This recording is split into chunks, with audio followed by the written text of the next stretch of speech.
California, 1984.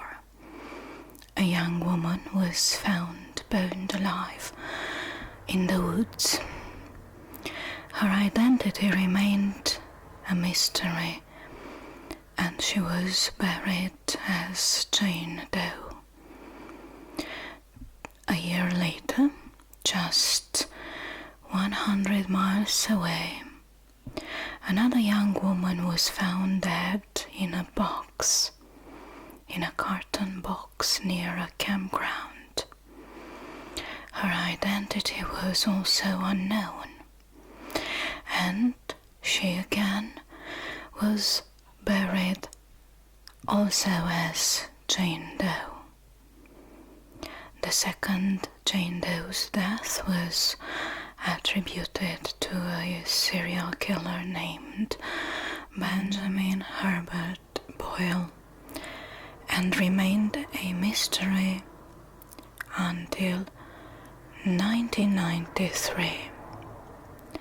In 1993, a young woman named Terry called America's Most Wanted and provided the shocking answers the detective needed to identify both Jane Doe's and prosecute their real murderer, who was their own mother, named Theresa Knorr. Hello, my lovely dreamers. Hello, everyone. I'm so happy to see you all again. Welcome back to our channel. If you are new here, welcome. I'm Christina and I make ASMR videos. That is why this video is soft spoken. Today's case is absolutely shocking. I generally don't place any disclaimer because I always avoid graphic details, but this time I just need to tell you that this story is really disturbing and shocking, and if you are too sensitive, it's just better to avoid it. I remember that I watched years ago a documentary about this woman, and somehow I stumbled upon this case again while I was researching for another story, and it's really heartbreaking. Motherhood mothers are considered a personification of protection, love and care. Mothers are those who sacrifice themselves for their children, are those who protect them, are those who are able to sell parts of themselves in order to help their children and make them survive. It's shocking to see that there are also mothers who seem to be exactly the opposite. Evil persons without soul. What kind of changes happen inside a woman's head and mind that make them turn against their own flesh and blood, that make them forget about that that instinct, maternal one, that it's natural and normal. So this woman, Theresa Knorr, was a mother from hell. She was born on March 14th, 1946 in Sacramento, California, US. And indeed, she didn't have a very an easy life. Teresa was the younger of two daughters, and their parents' names were Swaney Gay and Jim Cross. Apparently they were a happy American family, but there's a little more to this story. Teresa's mother had another marriage that was a happy one at first, but she eventually became a widow, and she also had a son and a daughter from her previous marriage.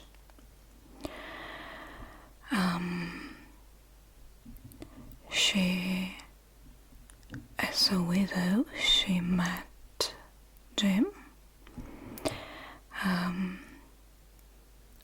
they got married. The father, Jim, worked as an assistant cheesemaker at a local dairy, and they succeeded to save enough money to buy a house. Everything was fine at first, but tragedy struck, and in the late 1950s Jim was diagnosed with Parkinson's disease, and he was forced to quit his job. He became really depressed because his job was everything in the world to him, and he took his frustration and anger out on his family. The one who kept on supporting the family and bringing money was Swaney, the mother, his wife.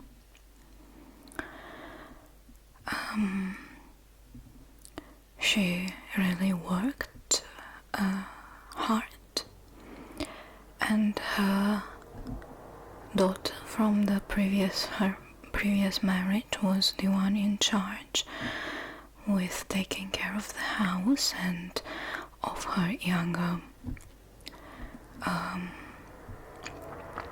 sisters and of her brother. Bill was the only boy in the family, and Jim really wanted a boy, but he got only two daughters, Rosemary and Teresa. And still he really loved Bill more than any other in the family, and he was considered the favorite child because he was a boy.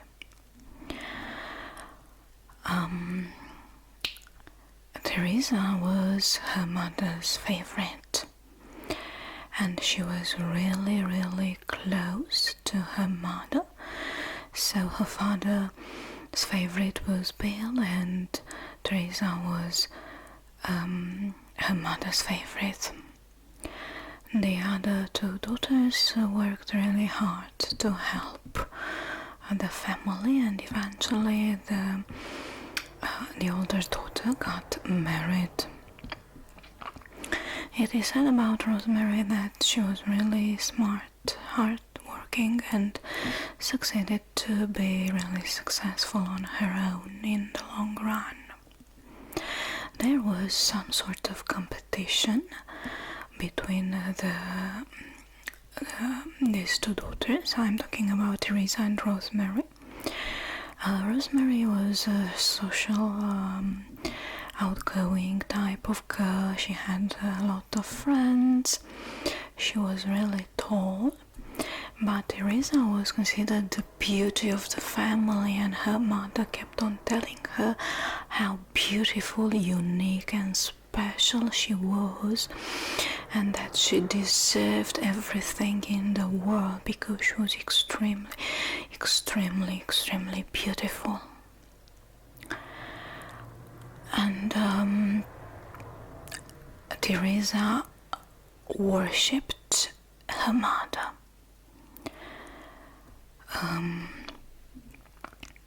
They were more like sisters. She was really close to her mother.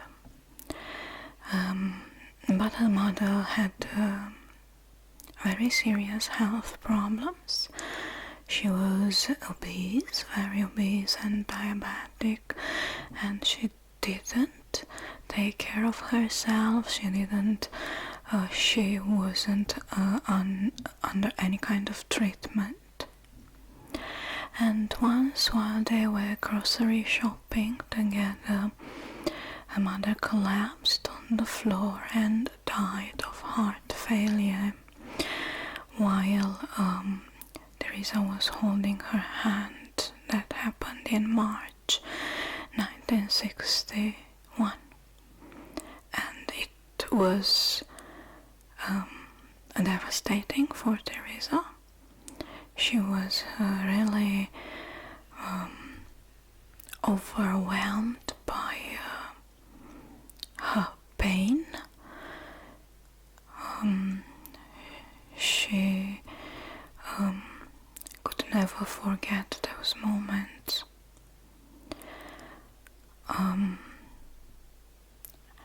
Then her father was not able to keep the family home house, so they sold it. And Teresa was looking for a way out of poverty. And she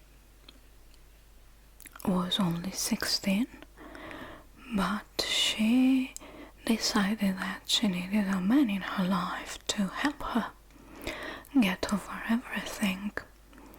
So she started looking for a husband. On September 29, 1962, 16-year-old Teresa married Clifford Clyde Sanders, a man who was 5 years older than her. They had met only a few months before. Well, her husband wasn't the most handsome man in the world, but he was hard-working, and he provided everything they needed in the house. He liked drinking, and it is said that he changed when he drank. Teresa dropped out high school, and she became pregnant very soon. On July 16, 1963, she gave birth to her first child, and they named him Howard Clyde. Howard Clyde Sanders. But the marriage was not a happy one. As I have told you, her husband used to go very often to the bar, and Teresa was really controlling and possessive. She was constantly afraid that he might cheat on her, and she repeatedly accused Sanders of infidelity. They were constantly arguing. On June 22nd, 1964, Teresa claimed that her husband punched her during such an argument, but she refused to press charges against her husband. On July 6, 1964, one day after Sanders' birthday, they were arguing again, because he had spent his birthday together with his friends, instead of spending his birthday with her at home. Sanders had enough and just let Teresa know that he was leaving her. And she became enraged and shot him in the back as he was walking out the door. She was arrested and charged with her husband's murder, but she pleaded not guilty, claiming she was acting in self-defense. She was pregnant during the trial with her second child. She claimed, and her defense claimed, that she had protected herself, her life, because he was a violent alcoholic who had been abusing her.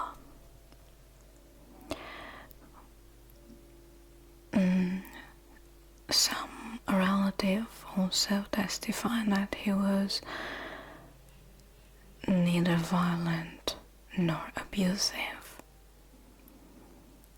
But still, even Teresa's older sister testified against her, stating that she was possessive and jealous and would prefer to take Sanders' life before any other woman could have him. But still, Teresa was acquitted of her husband's murder on September 22nd, 1964. Then she gave birth to her second child, Sheila Gay Sanders, on March 16, 1965. After the birth of her daughter, Teresa started to drink, and she did so regularly at local bars where she met a disabled United States Army veteran, and the two began a relationship and moved in together.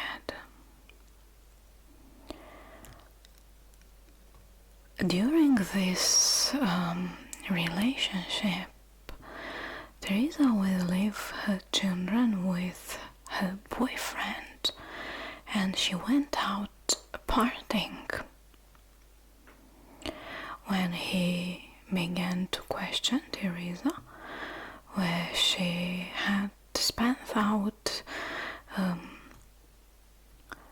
days. She used to go for days.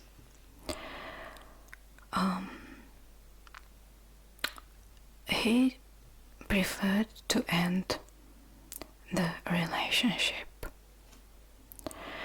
A few months later, he preferred to end that relationship because a few months later he discovered that she was having an affair with his best friend. Shortly after this relationship, she met and started another one with a private named Robert Knorr. She soon became pregnant again, and they got married on July 9th, 1966. Teresa's third child was named Susan.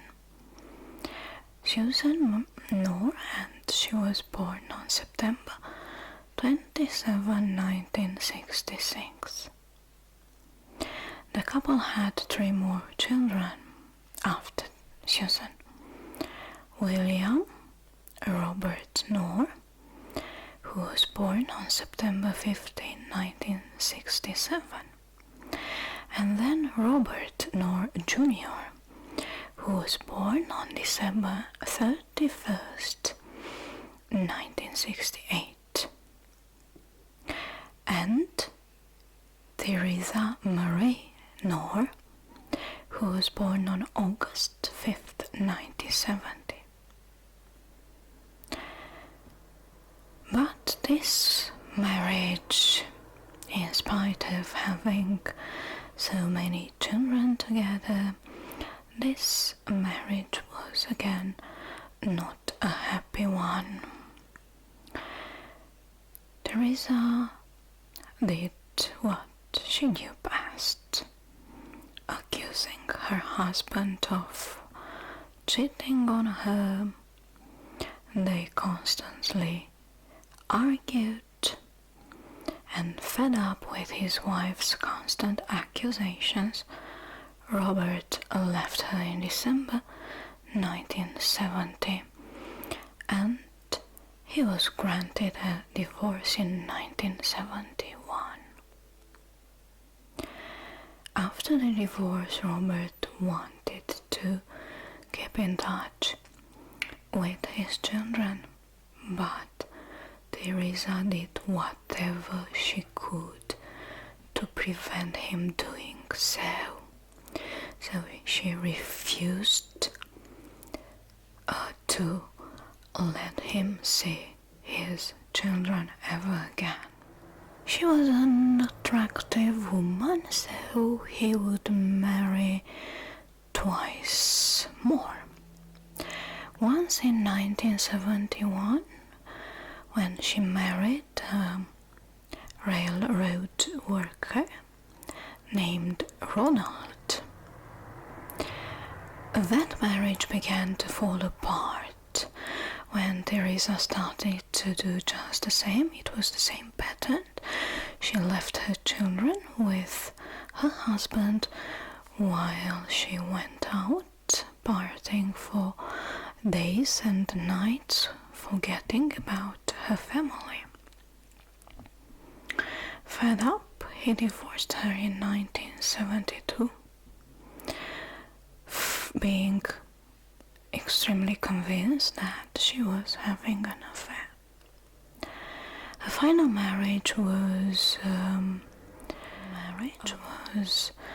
to a copy editor named Chet Harris, and they got married in August 1976.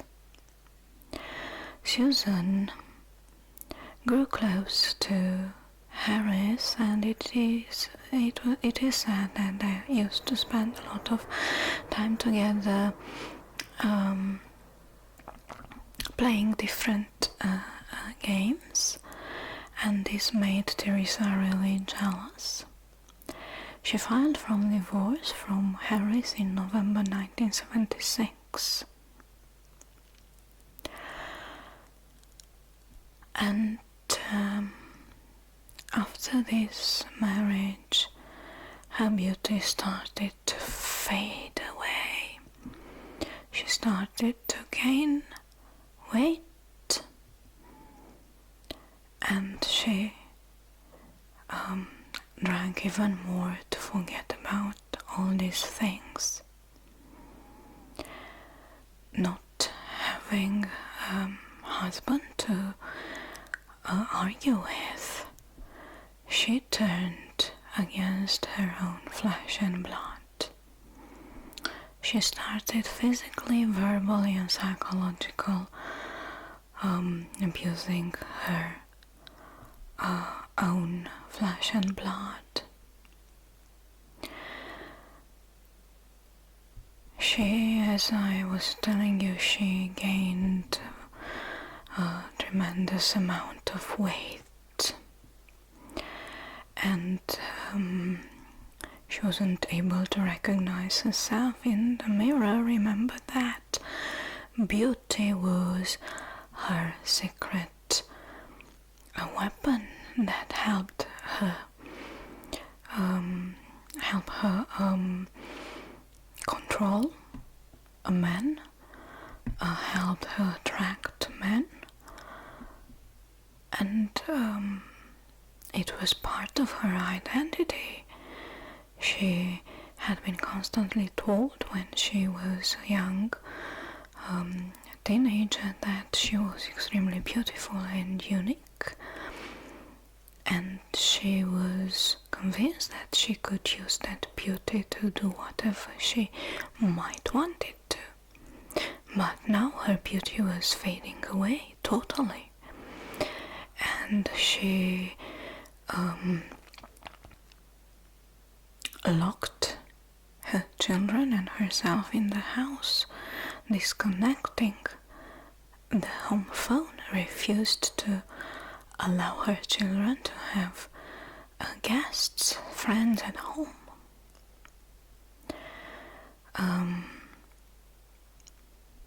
They moved into a 2-bedroom apartment in Sacramento,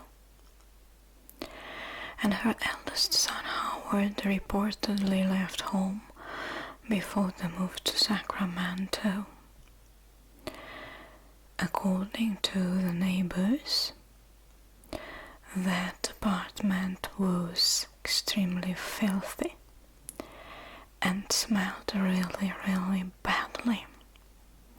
So she didn't take care, she didn't clean, she didn't do anything in the house. The neighbors noticed that the children, whom Teresa never let them go outside and play like any other normal children, the neighbors noticed that they were fearful, shy, nervous, and this continued for years and years in various ways. This abuse including beating them, force-feeding them, burning them, throwing knives at them. Her hatred grew and grew and was totally directed towards her daughters. She loved her sons and she protected them, and she asked her sons to help her discipline the daughters. So the sons had almost normal, between quotation marks, lifestyle. They were allowed to have after school jobs, to have friends, to go out. But the girls now, in Teresa's mind, the girls were some sort of wicked witches that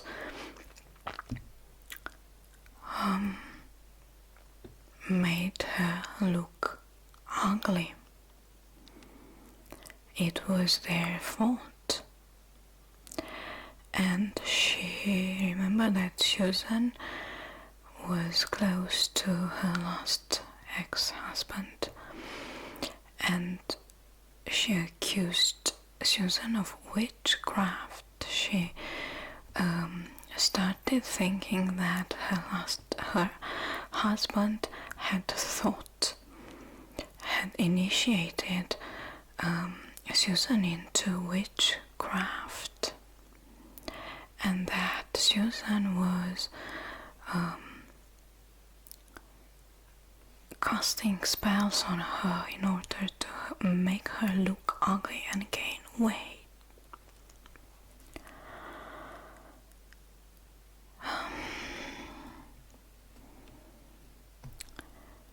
She held a gun to her youngest daughter Teresa's head and threatened to kill her. Teresa at first focused her anger on Teresa's older sister Susan and Sheila. They were young and really beautiful, and Susan was really a smart kid. She was really smart and sensitive, and they were really attractive young women. And while they were attractive, young and fresh, she was getting older, losing her looks, gaining a lot of weight. So she strongly believed that Chad Harris had turned Susan into a witch. So her anger was primarily directed to Susan. After being beaten very severely, Susan ran away, and this thing made me so angry. Nobody had ever noticed this curse. Nobody had ever believed these girls. Nobody helped them. This girl succeeded to run away, and the society, the system, had failed her. These girls could have been saved. So Susan ran away from home. But she was picked up by police and placed in a psychiatric hospital. Well, she told everyone the whole story. She told them everything, and they didn't believe her.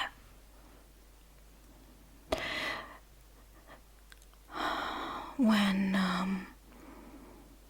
the social workers went to Teresa's home, she totally denied everything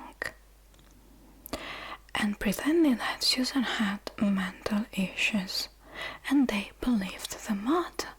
They didn't dig a little bit deeper. They believed the matter. They interrogated the children, but not separately, together with the mother. They were in the same room. And the children also denied. Of course, they were afraid of her. Authorities did not investigate further, and they released Susan back into her mother's custody. Imagine that. And what did Teresa do? She started punishing Susan, beating her again. And eventually, in the long run, she handcuffed Susan to the kitchen table and ordered her other children to stand watch over her. She refused to let Susan get out of the house, forced Susan to drop out of school, and Susan was really a smart girl. Teresa also pulled her other children out of school, and most of them never advanced past the 8th grade.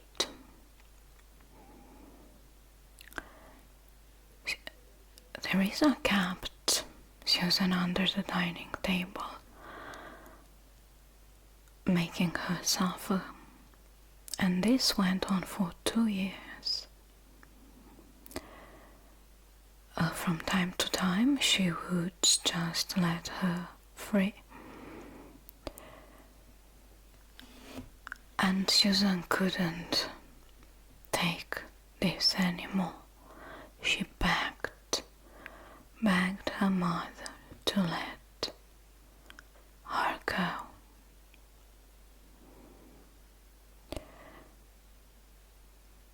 And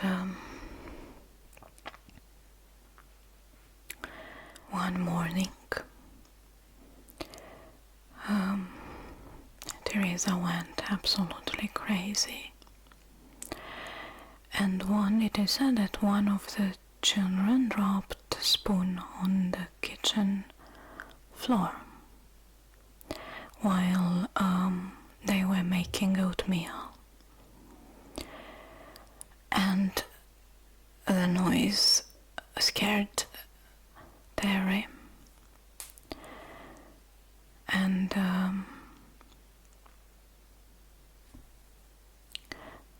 Terry was holding a gun who had been handed by her mother to watch her sister. Terry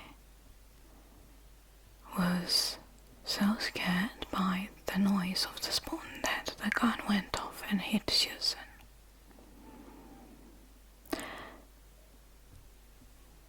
Susan was chained again under the dining room table, and despite the fact that she was bleeding, Susan begged her mother to take her to hospital. But Teresa decided to treat her herself, to nurse her back to health. And she made the other kids help. In spite of everything, Susan survived the shooting. But the bullet was still inside.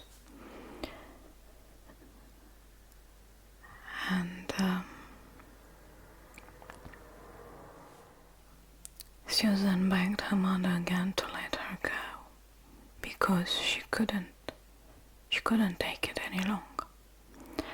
And her mother agreed to let her go, but she told Susan that she needed to take the bullet out first.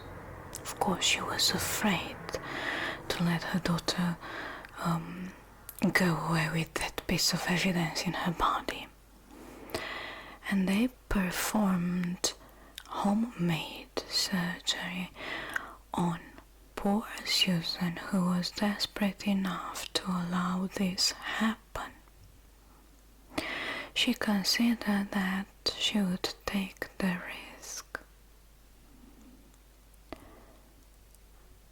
So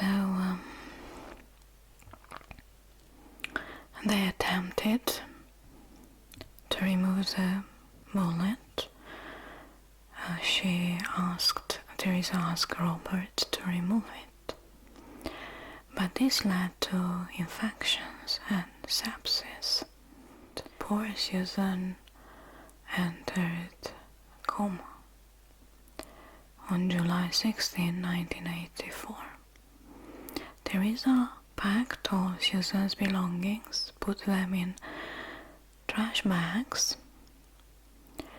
He tied her arms and legs and placed tape over her mouth, and then ordered her sons Robert and William to put Susan in their car. And then they drove up to a side of a road, and they got rid of the bags containing her belongings.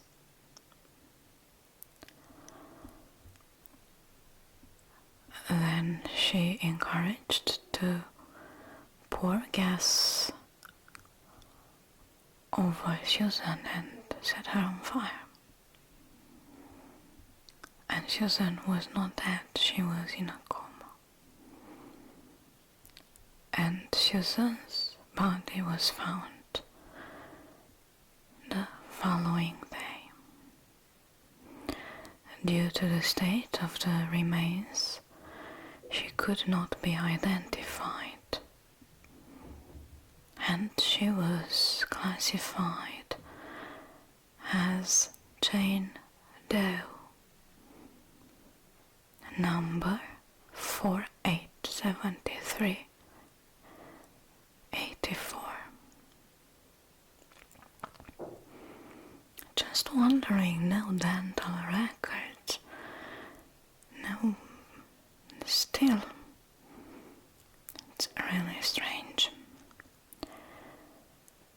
After Susan's death, Teresa started to direct her anger towards the next daughter, Sheila.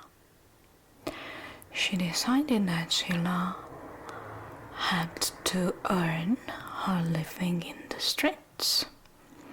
So she forced Sheila to sell herself in the streets to support her family. And Sheila started to bring money.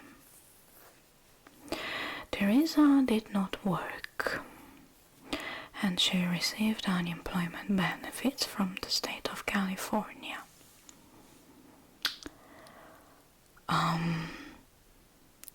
Sheila was earning some money, and thanks to this, Teresa allowed her to leave the house whenever she pleased.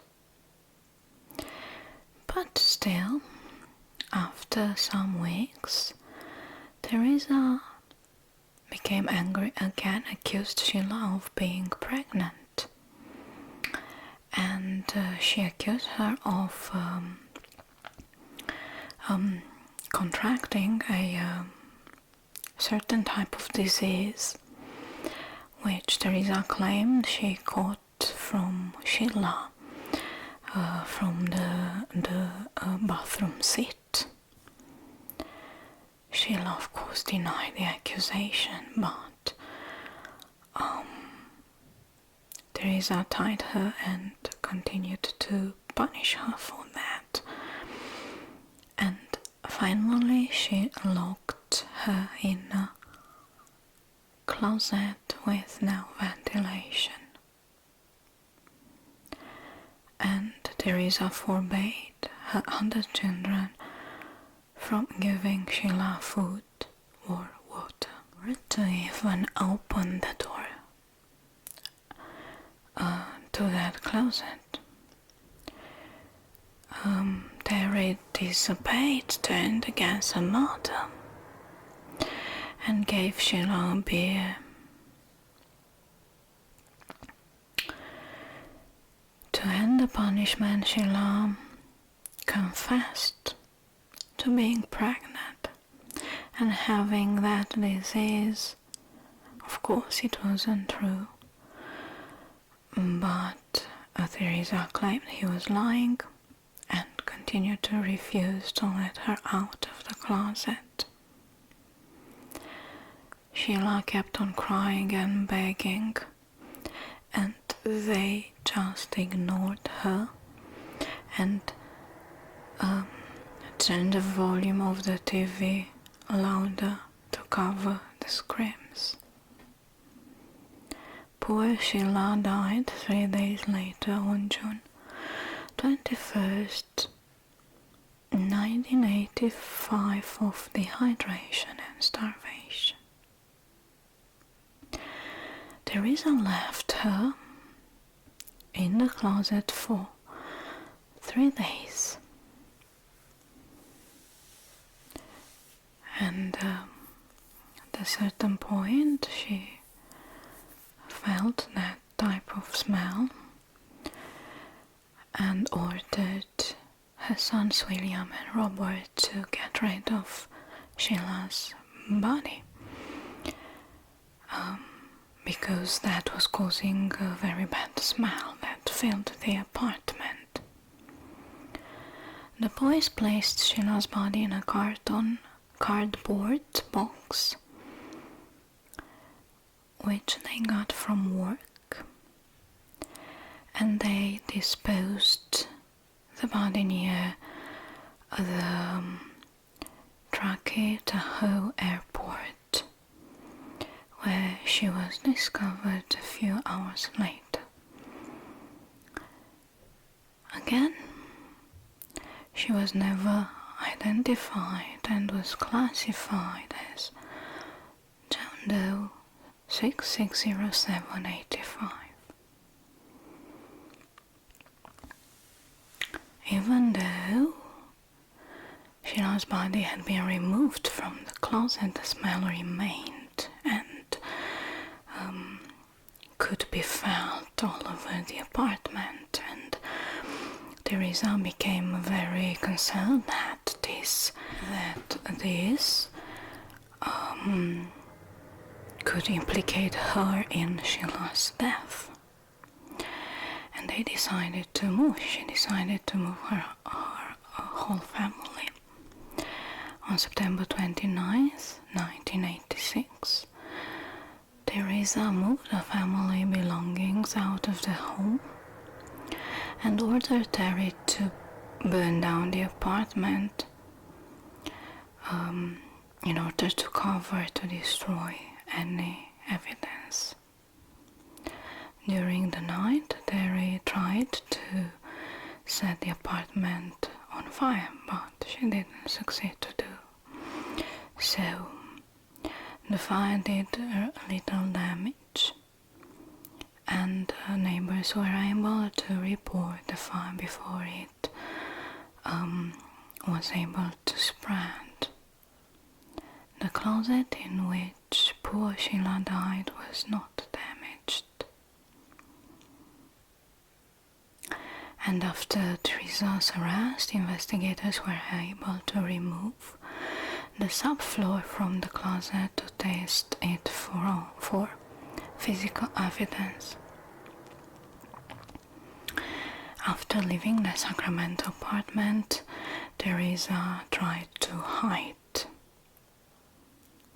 her children, the surviving children, who were by then of legal age. Left her. Her younger child, 16-year-old Terry, also escaped her mother's care, and she used Sheila's ID to pass herself off as an adult. The only child to stay with Teresa was Robert Jr., who was 19 years old. They moved to Las Vegas, but Robert Knorr Jr. was arrested after he shot a bartender in Las Vegas during an attempted robbery, and he was sentenced to 16 years in prison. Shortly after Robert's arrest, Teresa left Las Vegas and moved to Salt Lake City. Remember Terry, 16, she succeeded to live her mother's house using Sheila's ID, and she attempted to report her sister's murders to the Utah police. But again, they didn't believe her.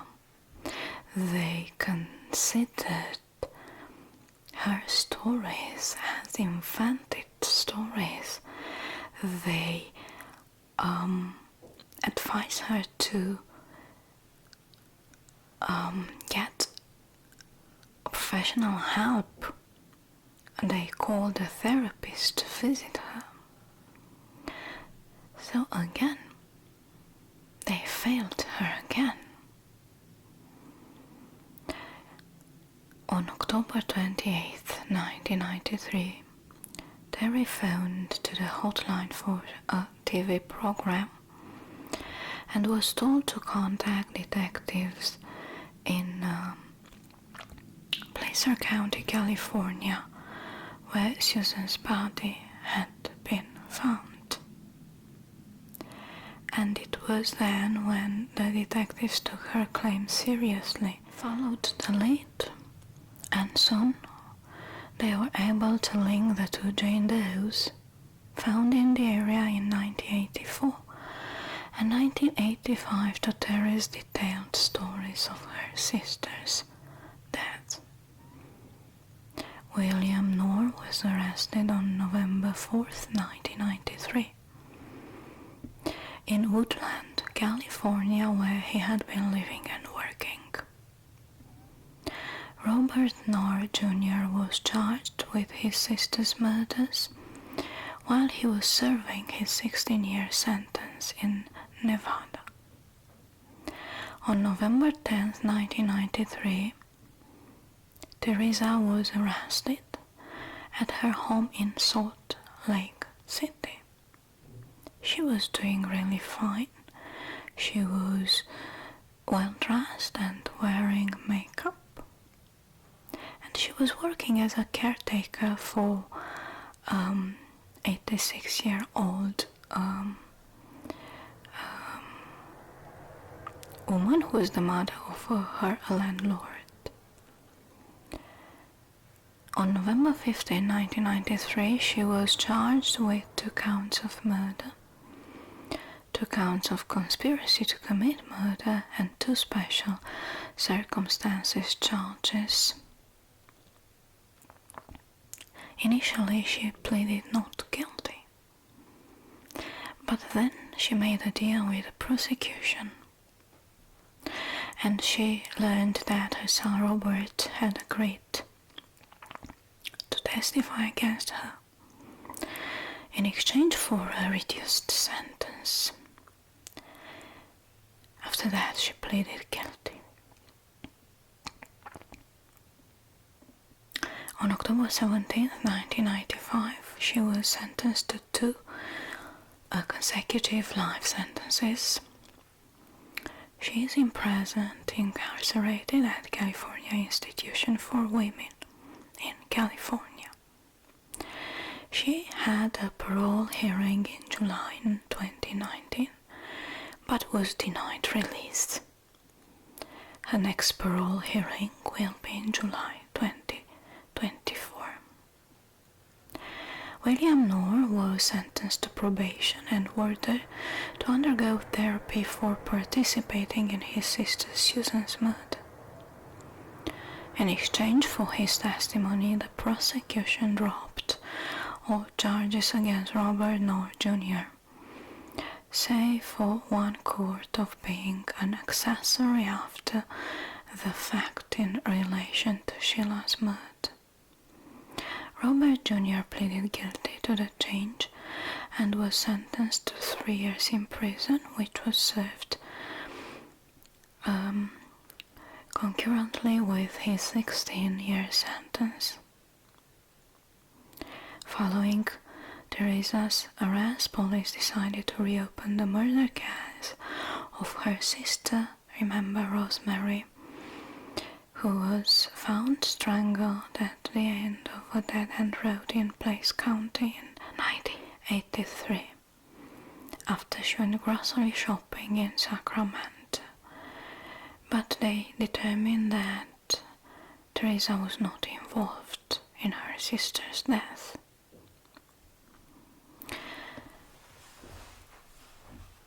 But this is not the end. The story is even more tragic. After her runaway from home, Theresa Knorr married twice,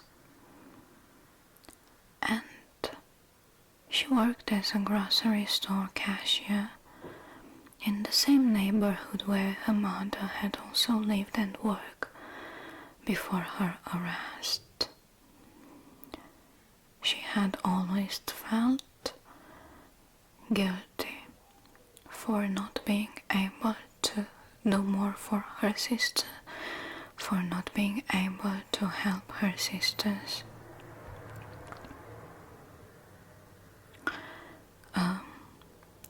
She died from heart failure very young, in 2011 at the age of 41. That was my story for today. This was one of my most tragic, disturbing stories that I have ever told you. Please let me know in the comments below what you think, if the justice had been served. How is it possible for a mother to change so much and turn against her real nature, so mothers should protect, sacrifice their lives for their children? Thank you very much for listening. Please drop a like, leave a comment, and if you're not subscribed yet, please consider subscribing. I'm trying to grow my channel. Remember that every Sunday night I come back with another true crime story for you, and I alternate whispering stories with soft spoken ones. Thank you very much again, and see you next time. Take care of you. Bye bye.